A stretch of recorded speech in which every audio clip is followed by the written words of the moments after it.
안녕하세요. 약속의 성도 여러분. 이번째 네 번째 시간으로 찾아뵈었습니다. 오늘은요, 사사시대에 대해서 배우려고 합니다. 우리 사사시대 시작하기 전에 지난번 퀴즈 문제 한번 확인해 보도록 하겠습니다. 첫 번째, 어려운 문제죠. 12아들에 속하지만 12지파에 속하지 않는 아들, 레위 지파입니다. 좀 어려워요. 왜냐하면 므낫세하고 에브라임이 요셉 대신에 들어가면서 레위가 좀 빠지거든요. 자, 많이 맞춰주는데 2번 문제 땅 분배 방법에 대해서 올바른 설명 3번이죠. 어디에 살지는 제비를 뽑았어요. 근데 첫 번째 부분 얼마나 넓은 땅에 살지는 어떻게 했나요? 그거는 사람 수대로 분배를 했습니다. 땅의 넓이는 사람 수에 비례해서 최대한 맞춰줬고 어디에 살지만 제비를 뽑았습니다. 세 번째 문제인데요. 오답률이 조금 있었어요. 여러분, 그 문제에 있었죠. 이방인에 대해서 올바른 태도는 무엇이고 아닌 건 무엇인가? 첫 번째는 신명기 말씀이죠. 그들과 혼인하지도 말라. 이방인에 대해서 되게 배타적인 말씀이죠. 근데 나머지 세 개는요, 달라요. 요나서 말씀은 이 큰 성읍 니느웨에는 좌우로 분별하지 못하는 자가 12만 명이요. 내가 그들을 어찌 아끼지 아니하겠느냐? 사랑의 말씀이죠. 세 번째, 네 번째는 복음 전파의 말씀입니다. 이거는 이제 정확하게 문제를 모르더라도 말씀의 내용을 가만히 생각해 보면 첫 번째 것만 배타적인 말씀인 걸 알 수 있어요. 여러분, 제가 여기서 꼭 하고 싶은 말씀이 있어요. 맞히고 틀리고의 문제가 아니라 왜 바뀌었을까요? 예수 그리스도 때문에 그렇습니다. 예수님이 있기 때문에 우리는 먼저 용서받은 사람들이고 저분들은 복음을 듣고 용서받을 분들입니다. 그러니 우리가 이걸 잘 알아야 돼요. 용서받았다는 사실을 먼저 알았느냐? 아직 모르느냐? 그 차이기 때문에 우리가 해야 될 거는 그들을 배척하는 게 아니라 그들을 품어주고 복음을 전하고 제자를 삼고 양육해서 키우는 데 있습니다. 이것에 좀 큰 차이가 있어요. 자, 오늘 시간인데요. 이 그림 뭐 같으세요? 사사시대의 삼손과 데릴라의 모습인데 여러 시대 여러 작품이 있었습니다. 저는 1668년에 네덜란드 화가의 작품을 가져왔어요. 느낌이 어떠세요? 저는 맨 처음에 이거 삼손인 줄 몰랐어요. 삼손이 저기 중앙 하단에 곤히 자고 있죠. 겉모습은 정말 화려합니다. 이스라엘의 전형적인 복장하고 달라요. 거기까지 좋은데 저 치렁치렁한 머리를 깎고 있는데도 아무 느낌이 없습니다. 저 여인의 모습은 어떤가요? 무릎은 내주었지만 손은 가위를 달라고 합니다. 그리고 주변에 있는 사람들은 어떤가요? 분명 파티가 벌어지고 있는 상황이었지만 모든 사람들이 삼손을 축하하려고 모인 곳이 아니라 어떻게 하면 삼손을 꿰서 머리카락을 잘라서 붙잡아 갈까? 그걸 고민하고 있습니다. 제일 재밌는 게 오른쪽 밑에 있어요. 두 꼬마 아이가 강아지하고 놀고 있습니다. 여러분, 영적으로 깨어있지 못하고 자신이 그리스도인인 것을 망각한 사람의 영적 상태가 얼마나 이렇게 우스워 보일 수 있는지를 잘 보여준 것 같아요. 블레셋 사람들이 봤을 때 지금 이 모습을 보면 삼손이 두렵다기보다는 삼손을 놀림감으로 삼는 그런 모습이 분명히 보이지 않나요? 이 모습을 보면서 우리가 다시 한번 깨달았으면 좋겠어요. 삼손을 재밌는 이야기, 옛날에 알았던 이야기로 깨닫지 않고 우리가 영적으로 좀 깨서 하나님의 자녀로 든든히 살아갈 수 있는 그런 마음 가졌으면 좋겠습니다. 자, 그 이야기를 오늘 풀어가도록 하겠습니다. 4개의 주제가 있는데 첫 번째는 시대 상황, 두 번째는 반복하는 배신, 세 번째는 그 가운데 일어난 하나님의 사람, 그다음에 마지막으로 비극의 결말인데요. 잊혀진 하나님입니다. 첫 번째 시대 상황입니다. 1번 문제인데요. 하나님은 가나안 땅에서 어떻게 살라고 명령하셨나요? 제가 말씀드렸죠. 신명기 28장은 복과 저주를 선포한 장으로서 참 중요한 장이라고. 1절 말씀 우리 함께 읽겠습니다. 시작. 내가 내 하나님 여호와의 말씀을 삼가 듣고 내가 오늘 내게 명령하는 그 모든 명령을 지켜 행하면 내 하나님 여호와께서 너를 세계 모든 민족 위에 뛰어나게 하실 것이라. 삼가 듣고 명령을 지켜 행하라 라고 명령하셨죠. 여호수아 24장 14절입니다. 여호수아가 전하는 말이에요. 아까는 모세가 전한 말씀이고 여호수아는 이렇게 얘기합니다. 이제는 여호와를 경외하며 애굽에서 섬기는 신들을 치워버리고 여호와만 섬기라 합니다. 하나님만 섬기라. 아주 분명하게 얘기하죠. 그리고 불순종의 결과도 경고했습니다. 28장 20절에요. 저주의 선포인데요. 내가 악을 행하여 그를 잊어버림으로 내 손으로 하는 모든 일에 여호와께서 저주와 혼란과 책망을 내리사 망하며 속히 파멸하게 하실 것이며. 잘 들어보세요. 내가 악을 행하고 하나님을 잃어버리면 내가 하는 모든 일이 망한다라고 경고했습니다. 다음 여호수아도 이렇게 경고했어요. 확실히 알라. 너희 하나님 여호와께서 이 민족들을 너희 목전에서 다시는 쫓아내지 아니하시리니. 왜 그런가? 그들이 불순종하며 이런 결과, 즉 이방 민족을 쫓아내지 못하는 상황이 됐는데 왜 그렇게 되는가? 그거는 꼭 분명히 정확하게 너희들의 불순종 때문이다 라는 겁니다. 너희의 옆구리에서 채찍이 되면 너희의 눈의 가시가 되어 너희가 마침내 너희의 하나님 여호와께서 너에게 주신 이 아름다운 땅에서 멸하리라. 이방인들을 쫓아내지 못하는 정도에 끝나는 것이 아니라 여호수아가 마지막에 강조한 것은 아름다운 땅에서 멸망한다라고 하는 부분입니다.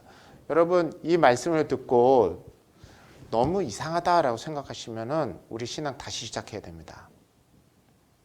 주종관계가 불분명하면요, 그건요 종교도 아니고 자기 의에 빠진 겁니다. 내가 하나님을 내 맘대로 하겠다. 그렇다면 하나님 위인가요? 내가 위인가요? 이것이 분명해야 돼요. 하나님을 믿는다라고 했을 때는 하나님만 제일 높은 자리에 있고 우리는 다 내려와야 돼요.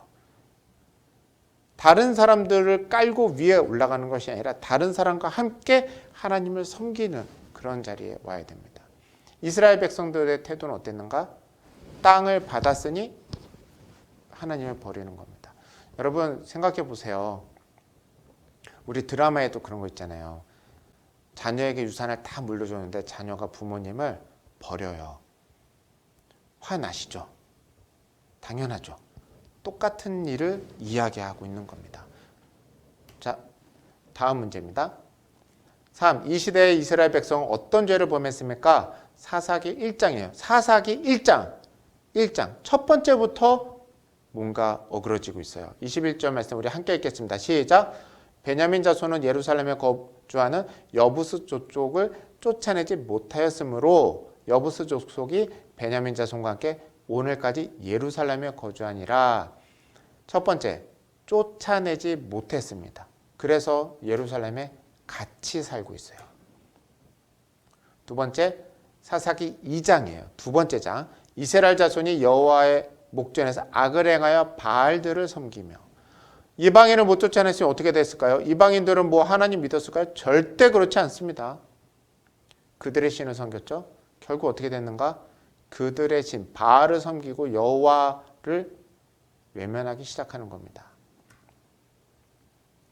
사사기 3장, 한 장 더 넘어갔더니 그들의 딸들을 맞아 아내를 삼고 아들을 주고 그들을 신들을 섬겼더라. 자기들만 죄를 범하는 것이 아니라 자녀들에게는요 더 큰 길을 열었어요. 이방 신들을 섬기는 딸들을 며느리로 삼아서 허용을 하고 결국 그 자식들이 여호와를 믿을까요? 택도 없는 이야기입니다. 그래서 어떻게 됐나요? 사사기 2장에 그들이 사사들에게도 순종하지 않고 다른 신들을 따라가 음행하며 계속 이런 범죄들을 하고 있었습니다. 19절입니다. 파란 부분에 조상들보다 더욱 타락하여 다른 신을 따라 섬기며 있습니다. 여러분 사사기 시대는요 여호수아가 죽고 얼마 안 된 시기예요. 여호수아하고 동시대를 살았던 나이 많으신 분들이 충분히 살아 있었던 시절입니다. 정복전쟁의 놀라운 일들을 경험했던 사람들이에요. 그런데 그 사람들이 자기 자손들한테 신앙을 전수하는 것이 아니라 이방신을 섬기는 사람들과 같이 살고 며느리 삼고 이런 일들이 줄줄 이어가고 있었습니다. 그래서 결국 어떻게 되는가? 조상들보다 더욱 타락하게 됐다라고 하는 부분입니다. 여러분, 저는 여기서 다시 한번 강조하고 싶습니다. 타 종교인에 대해서 사람을 미워하지 않았으면 좋겠어요. 그러나 타 종교인과의 길에 있어서 그 길이 구원의 길이 아닌 것을 분명히 하고 그분들에게 복음을 전해야 되는 것이지, 그분들과 타협하고 적당히 눌러앉는 것은 우리는요 기필코 평생에 풀어야 될 숙제입니다. 여기서 이제 목사가 너무 강하게 얘기하는 거 아니냐. 여러분, 불신앙은 끝은 정해져 있습니다. 신앙의 길도 정해져 있습니다. 시간을 맡겨놓으면요 사람은 늘 악한 길로 갑니다. 우리는요 최선을 다해 선의 길로 가도록 해야 나의 신앙도 굳건해지고 주변에 선한 영향력을 끼칩니다. 옛날에 불 붙던 신앙, 더 불이 붙어야 됩니다. 나무가 타면 숯이 되죠. 나무가 불이 더 뜨겁게 붙습니까? 숯이 더 뜨겁게 붙습니까? 여러분, 한 번 성령 충만했던 우리들 더 크게 불이 붙어야 됩니다. 그래서 다른 사람들을 경쟁하거나 미워하자는 게 아닙니다. 더 사랑해서 그 모든 사람들이 주님께 돌아오도록 하는 것, 그게 우리가 가야 될 길입니다. 가다가 힘들면 잠시 쉴 수는 있어요. 그러나 갈 길은 끝까지 가야 됩니다. 이걸 명심하시기 바랍니다. 다음 문제입니다. 이스라엘이 이방인과 같이 살게 된 이유는 무엇입니까? 같이 살게 된 이유 2절 너희는 이 땅의 주민과 언약을 맺지 말며 제단들을 헐라하였거늘 너희가 내 목소리를 듣지 아니하시 어찌하여 그리하였느냐. 3절입니다. 그러므로 내가 또 말하기를 내가 그들을 너희 앞에서 쫓아내지 아니하리니. 아까 읽었던 말씀하고 일맥상통하죠. 너희들이 쫓아내지 않았으니 하나님도 내버려 두겠다라고 하는 겁니다. 3장 2절 말씀입니다. 이스라엘 자손의 세대 중 아직 전쟁을 알지 못하는 자들에게 그것을 가르쳐 알게 하려 하사 남겨두신 이방 민족들. 하나님께서요 이방 민족을 남겨놨는데 이유가 두 가지예요. 당시 그 시대 사람들의 불순종 때문에 그들을 괴로움 가운데 다시 회개하게 하려고 남겨두셨어요. 두 번째는 전쟁을 전혀 경험해보지 못한 다음 세대가 있어요. 그 다음 세대들로 하여금 하나님을 알게 하려고 남겨두셨다라고 합니다. 여러분 꼭 기억하시기 바랍니다. 하나님이 무능해서가 아닙니다. 우리의 불순종 때문에 시작이 됐고요. 두 번째, 회개를 시키기 위해서 남겨두신 겁니다. 그래서 정리하면 이렇습니다. 그 시대 상황. 첫 번째, 이스라엘이 불순종해서 자녀들을 경고하기 위해서 이방 민족들이 남아있는 상황이었습니다. 두 번째 주제입니다. 반복되는 배신. 그럼 이방 민족하고 같이 살 때 그럼 이제 어떻게 해야 될까요? 상황은 점점 안 좋아져요. 1. 이방 민족은 왜 침입했습니까? 사사기 3장 7절에 보면 이스라엘 자손이 여호와의 목전에 악을 행하여입니다. 악을 행해서 침입을 받습니다. 3장 8절입니다. 여호와께서 이스라엘에게 진노하사 그들을 메소포타미아 왕 구산 리사다임의 손에 파셨으므로 이스라엘 자손이 구산 리사다임을 8년 동안 섬겼으니. 자, 여러분, 하나님이 허락을 해서 이스라엘 민족이 이방인 신을 섬기고 이방 왕을 섬기게 됐어요. 죄송합니다. 신을 섬기게 된 건 아니에요. 왕 할 때 굴림 당하는 거죠. 일제 시대를 생각하면 딱 비슷할 거예요. 그런데 하나님이 변덕스러워서 그랬는가? 그게 아니라는 겁니다. 하나님이 미워서 그랬는가? 그게 아니라는 거예요. 이스라엘 민족이 불순종해서 악을 행했기 때문에 하나님께서 내버려 두셨다라는 겁니다. 그러면 여러분 상식적으로 볼게요. 어떻게 회복이 돼야 될까요? 하나님이 해주셔야 되겠죠. 그 하나님의 뜻은 어떻게 되돌릴 수 있을까요? 우리가 순종해야 되겠죠. 그러니 우리가 해야 될 일은 하나님께 해달라고 기도만 하고 붙잡고 늘어지는 게 아니라 내 삶이 변해야 될 부분이 있다는 겁니다. 오늘 두 번째 파트는 그 이야기입니다. 다음 문제 보겠습니다. 이스라엘 백성은 위기 속에서 어떻게 행동했나요? 3장 9절입니다. 이스라엘 자손이 여호와께 부르짖음에 여호와께서 이스라엘 자손을 위하여 한 구원자를 세워 그들을 구원하게 하시니. 그렇습니다. 부르짖어야 돼요. 기도해야 돼요. 첫 번째가. 여러분 꼭 기억하셔야 돼요. 첫 번째가 기도인데 부르짖는다라는 건 그냥 기도만 하는 게 아니에요. 철저한 회개, 다시 하나님께 돌아가겠다라는 표현입니다. 기도뿐만 아니라 내 삶을 변화시키겠다라고 하는 표현이에요. 부르짖음에 그렇다고 통성기도만 하는 거 아닙니다. 통성기도라고 내 삶을 깨끗하게 만들어가는 것까지 포함된 표현이에요. 3. 하나님은 어떻게 사사를 세우셨나요? 3장 10절에 보면 여호와의 영이 그에게 임하셨으므로 그가 이스라엘 사사가 되어 하나님의 영이 임했을 때 사사가 됩니다. 그게 하나님께서 사사를 세우시는 방법이에요. 여러분 여기서 중요한 게 있어요. 우리 독립운동 하고 싶어하는 사람들의 마음 가운데 여러 사람들이 모여서 일이 됐죠. 그런데 하늘나라를 향한 독립운동, 하나님 나라를 세우기 위한 독립전쟁, 투쟁은요. 내가 사람을 세우거나 교회가 사람을 세우는 게 아닙니다. 하나님이 세우시는 거예요. 그러니 더욱더 기도해야 됩니다. 하나님의 영이 임할 수 있도록. 자, 그 다음 문제입니다. 그 땅의 평화는 얼마나 지속됐나요? 40년 동안 됐습니다. 이 평화로운 시기 이후에 어떻게 됐을까요? 3장 12절 이스라엘 자손이 또 여호와의 목전에 악을 행하니라. 그래서 어떻게 됐어요? 이스라엘 자손이 여호와의 목전에 악을 행하므로 여호와께서 모압 왕 에글론을 강성하게 하사 그들을 대적하게 하시매. 그래서 이걸 요약하면 이렇습니다. 첫 번째가 죄예요. 죄를 지어서 고통 가운데 있어요. 부르짖어요. 사사를 세워서 구원합니다. 평화로운 시기를 보내요. 그 다음에 배신으로 넘어가요. 이 악순환이 계속 반복됩니다. 어떻게 끊을 수 있을까요? 저는 이 세 가지가 꼭 필요하다고 봅니다. 첫 번째, 부르짖고 나서 첫 번째 악의 순환을 끊을 수 있어요. 반성해야 돼요. 삶을 뜯어 고쳐야 됩니다. 부르짖기만 하면서 되지 않아요. 통성기도 한국 세계적으로 제일 잘하죠. 어떤 민족보다 통성기도 잘합니다. 그런데요. 하나님의 구원과 평화, 샬롬의 은혜는 통성기도의 목소리 데시벨에 있지 않고 삶을 어떻게 뒤집어 엎어서 하나님을 따라 살아가는가에 있습니다. 반성해야 될 부분이 있습니다. 기도할 때 삶을 반성해서 회개해야 됩니다. 두 번째, 사사가 구원했죠. 그리고 평화로운 시기, 이때 신앙을 개혁해야 됩니다. 말씀으로 돌아와야 돼요. 삶에서 하나님께 큰 은혜를 입으셨습니까? 치유의 은혜가 있길 바랍니다. 관계 회복이 있길 바랍니다. 경제적인 회복이 있길 바랍니다. 그 은혜를 입으시고 다시 그 험한 일을 돌아가지 않으려면 신앙을 개혁해서 내가 말씀 가운데 굳건히 서서 성령 충만한 사람이 되어야 돼요. 신앙 개혁이 두 번째 필요해야 돼요. 세 번째, 평화로운 시기가 40년 되고 왜 배신했을까요? 40년 동안 나온 애들이요. 하나님을 모르기 때문에 그렇습니다. 신앙 교육이 필요해요. 평화로운 시기가 30년, 20년, 40년 하다 끝난 이후 다음 세대를 다시 이방 딸과 결혼시키고 이방신을 섬겨서 그렇습니다. 신앙을 교육시켜서 다시는 배신하는 일이 없도록 나 자신과 자손들을 붙잡아놔야 됩니다. 이것이 우리의 사명이에요. 그렇지 않으면 우리도 사사시대와 같은 악순환의 고리가 언제든지 놓일 수 있습니다. 결론은 이렇습니다. 반복되는 배신.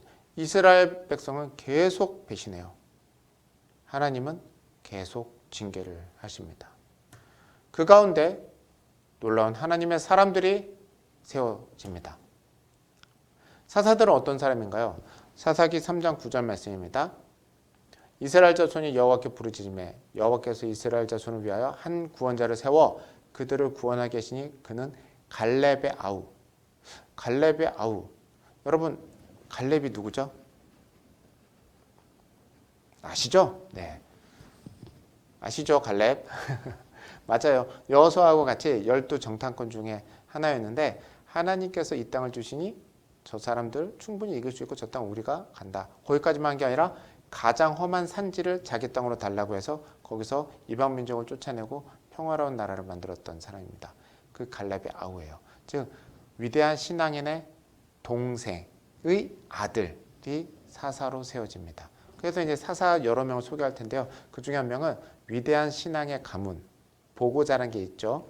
자, 그러면 그런 사람만 되는가? 자, 4장 4절입니다. 그때 랍비돗의 아내 여선지자 드보라가 이스라엘 사사가 되었다. 여자도 됩니다. 기억하세요. 여선지자예요. 남자가 선지자인데 아내가 아니에요. 아내가 여선지자입니다. 선지자, 즉 하나님의 영에 충만한 사람, 말씀을 잘 아는 사람, 지혜로운 사람, 여자인데도 그렇게 그 당시 3000년 전, 여러분 조선시대만 해도 여자가 관직에 오릅니까? 요즘도 참 쉽지 않죠? 3000년 전에 이런 일이 있었습니다. 3장 15절 왼손잡이 에훗이라. 왼손잡이라고 하는 거는 지금으로 보면 뭐가 문제인가 하는데 그 당시 저 어렸을 때도 그랬어요. 왼손잡이는 큰일 나요. 다 오른손으로 해야 돼요. 그렇죠? 그 당시에 왼손잡이면요 장애인 취급받던 이상한 사람 취급받던 사람이에요. 그런데 왼손잡이가 사사가 됩니다. 또 6장 15절 기드온이에요. 근데 기드온이 뭐라 하는가? 보소서 나의 집은 므낫세 중에 극히 약하고 나는 내 아버지 집에서 가장 작은 자입니다 라고 합니다. 여러분 어디서 겸손하게 아유 저는 뭐 이렇게 볼품 없고 뭐 능력 없습니다 라고 할 수 있죠. 근데 하나님 앞에서 우리 집도 약하고 저는 뭐 별 볼 일 없는 사람입니다. 자, 뉘앙스만 살짝 바꿨는데 뭔가 다르시죠? 딱 그런 거예요. 이제 자존감이 완전히 무너진 거예요. 내 자신에 대한 소망이 없어요. 민족의 구원이 아니라 나도 구원받을 거라는 기대가 없는 사람. 정말 아무것도 없이 바닥인 사람. 그 사람이 기드온이었어요. 마지막으로 한 사람. 길앗 사람 입다는 큰 용사였으니 기생이 길르앗에게서 낳은 아들이었고. 이 당시 기생은 지금 보면 몸을 파는 여자죠. 성매매라고 생각하시면 쉬워요. 그러니 그 당시에 어떻게 됐을까요? 그렇죠. 사생아 취급받고 아들 취급받지 못했던 사람인데도 하나님이 사사로 세웁니다. 여기서 중요한 게 있어요. 사사기를 읽으면서 우리가 알 것. 하나님의 영이 임해서 사람을 사사로 세우는데요. 하나님은요. 정말 다양한 사람을 다 세우십니다. 우리 다시 근본으로 돌아갑시다. 누가 그리스도인이 됩니까? 하나님이 선택하신 하나님이 은혜를 입혀준 사람입니다. 수많은 은혜가 쏟아지지만 잘은 모르겠는데 누구는 은혜를 받아들여서 믿음으로 구원을 받아요. 나는 자격이 있나요? 없습니다. 절대 없습니다. 하나님 사람이라는 그 기준에는 어떤 누구도 자격이 있어서 된 사람 없습니다. 그러니 우리 겸손하게 살아갑시다. 자, 다음 문제입니다. 하나님은 평범한 사람을 어떻게 세우셨습니까? 빨간 부분 읽을게요. 여호와의 영이 삼손에게 갑자기 임하심에. 평범한 그 사람을 세운 방법, 하나님의 영이 임하심에입니다. 여러분 제가 여기서 한 가지 제안하고 싶은 게 있어요. 구원, 집안 구원, 자녀 구원 위해 기도하시는 분 많으리라 봅니다. 하나님의 영이 임하서 하나님 구원하여 주시옵소서. 그렇죠? 근데 조금 넓혔으면 좋겠어요. 하나님의 영이 임하면 겨우 구원받는 거 아닙니다. 사사, 즉 하나님의 사람으로 쓰임받는 사람이 되는 거예요. 그러니 가족 구원을 위해서, 남편, 아내 구원을 위해서, 시댁을 위해서, 처가를 위해 기도할 때, 또 내 아는 사람 전도를 위해 기도할 때, 선교를 위해 기도할 때 하나님의 영이 임해서 크게 쓰임받는 사람 되게 해달라고. 여러분 기도가요 커야 돼요. 하나님께 올릴 때는요, 여러분 내 마음그릇은 밴댕이 소갈딱지라도 내 집안이나 내 경제적 능력 없더라도 기도의 그릇은 커야 됩니다. 제가 목사로서 기도의 그릇 작은 거는 제가 이렇게 마음에 안 들어요. 기도의 그릇 커야 돼요. 우리 모든 사람들, 약속에 지나간 모든 사람들, 저 만났던 사람들 모두 다 하나님께 크게 쓰임받도록 하나님의 영이 하늘로부터 내리기를 기도합니다. 우리 같이 그렇게 기도해 봅시다. 자, 다음 문제예요. 하나님의 일과 성령님인데요. 누가복음 4장 18절 말씀 우리 함께 읽겠습니다. 시작. 주의 성령이 내게 임하셨으니 이는 가난한 자에게 복음을 전하게 하시려고 내게 기름을 부으시고 나를 보내사 포로된 자에게 자유를, 눈먼 자에게 다시 보게 함을 전파하며 눌린 자를 자유롭게 하고. 또 잘 아는 거 사도행전 1장 8절 오직 성령이 너에게 임하시면 너희가 권능을 받고 예루살렘과 온 유대와 사마리아 땅끝까지 이르러 내 증인이 되리라 하시니라. 첫 번째는요, 예수님께서 이사야 말씀을 인용해서 공생이 시작하기 전에 선포한 겁니다. 예수님도 하나님의 영이 내게 임하시면, 성령이 내게 임하시면, 우리 교회한테 주신 예수님의 약속 말씀, 성령이 임하시면, 하나님의 영이 임하시면 우리는 예수님의 공생애처럼 하나님의 사람으로 살아갑니다. 그러니 우리 기도할 게 뭘까요? 성령 충만하게 해주시옵소서.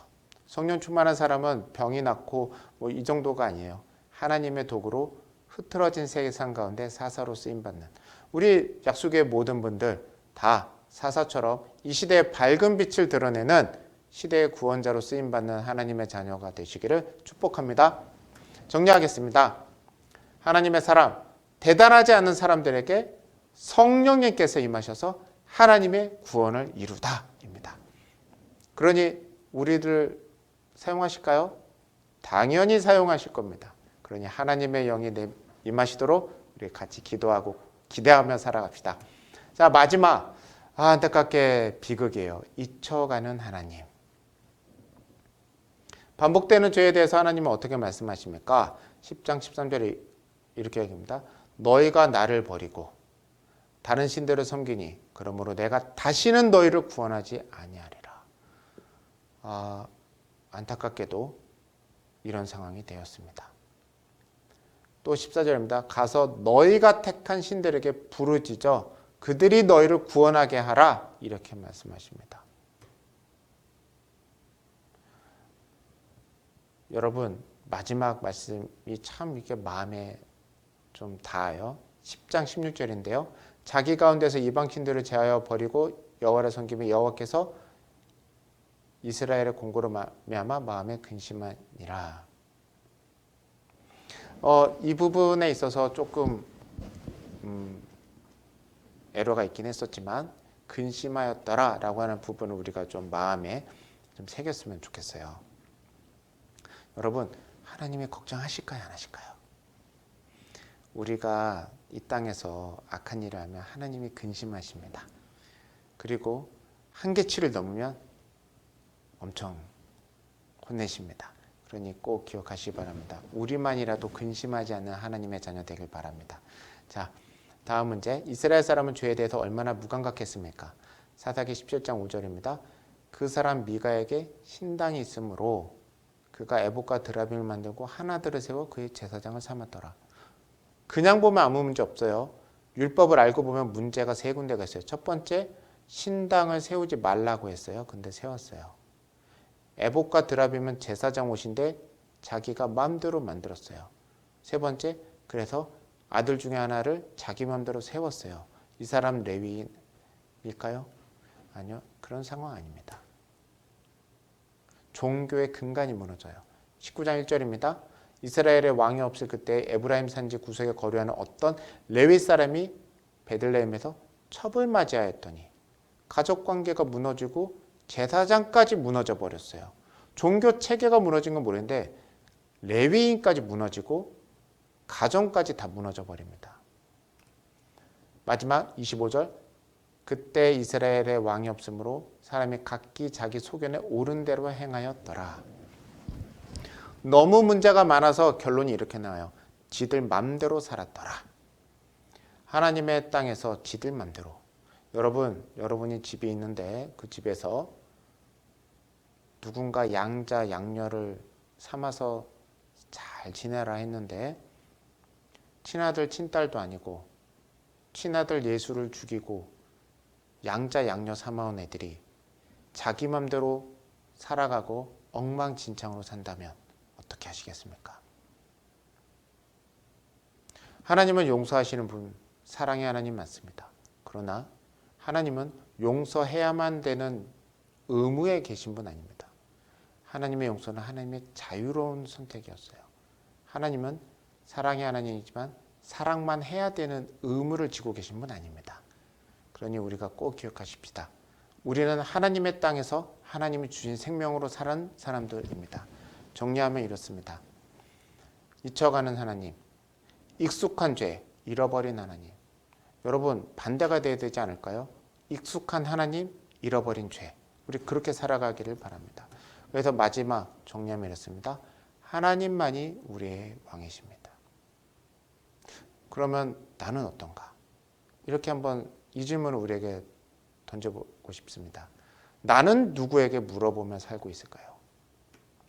죄의 시작은 왕이 누군지 헷갈려요. 삶의 모든 것 주님께 아뢰지 않고 한다면 하나님이 왕이진 않겠죠. 우리 하나님과 가장 긴밀하게 모든 것을 서로 아뢰고 응답받고 살아가는 하나님의 자녀, 성령 충만한 우리 모두 되길 바랍니다. 이 시간 함께해 주셔서 감사합니다. 마지막으로 기도하고 마치도록 하겠습니다. 사랑과 은혜 하나님 아버지, 혼탁한 세상 가운데 하나님의 영이 임하여 하나님의 사사를 세워주셨던 것을 기억합니다. 죄가 잊혀져 가고 하나님만을 바라보며 살아가는 성령 충만한 우리 되게 하여 주시옵소서. 성경 공부하러 애써오는 발걸음 축복해 주시고 시간마다 은혜를 베풀어 주시옵소서. 모든 것 우리 구주 예수 그리스도의 이름으로 기도드렸습니다. 아멘. 감사합니다. 다음 시간에 다시 또 만나 뵙도록 하겠습니다.